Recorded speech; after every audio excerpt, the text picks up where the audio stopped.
कि security forces ने शुमाली वज़ीरिस्तान ताकेल में खुफिया इतलात पर ऑपरेशन किया है। ISPR के मुताबिक क्लियरेंस ऑपरेशन के दौरान फायरिंग के तबादले में मजीद 3 दहशतगर्द मारे गए हैं। हलाक दहशतगर्दों की तादाद अब 9 हो गई है। आपको अहम खबर दे रहे हैं कि सिक्योरिटी फोर्सेस की जानिब से शुमाली वज़ीरिस्तान ताकेल में खुफिया इतलात पर यह ऑपरेशन किया गया है। इस क्लियरेंस ऑपरेशन के दौरान फायरिंग के तबादले में मजीद 3 दहशतगर्द मारे गए हैं। हलाक दहशतगर्दों की तादाद अब 9 हो गई है। ISPR के मुताबिक सिक्योरिटी फोर्सेस की जानिब से शुमाली वज़ीरिस्तान में के मकाम पर यह खुफिया क्लियरेंस ऑपरेशन किया गया है। इस क्लियरेंस ऑपरेशन के दौरान मजीद 3 दहशतगर्द मारे गए हैं। ISPR के मुताबिक हलाक दहशतगर्दों की तादाद अब 9 हो गई है।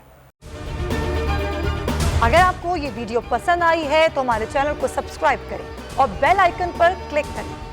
बोल के खिलाफ साजिश हुई, न गवाह मिला न सबूत, लेकिन केस में अब तक बरियत क्यों न हुई? जब मुद्दई और तफ्तीशी खुद एतराफ कर चुका है कि कभी कोई जुर्म हुआ ही नहीं, तो केस में बरियत क्यों नहीं हुई?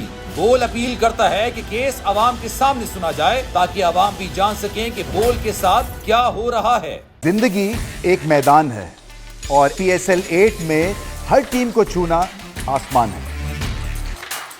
6 टीमों के बीच धुआंधार लड़ाई। ये शोर न लड़ाई का है न डर का, ये शोर है जीत का, ये शोर है जुनून का।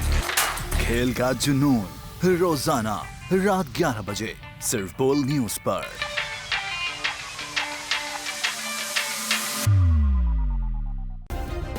सब्सक्राइब करें और बेल दबाएं ताकि कोई खबर रह न जाए।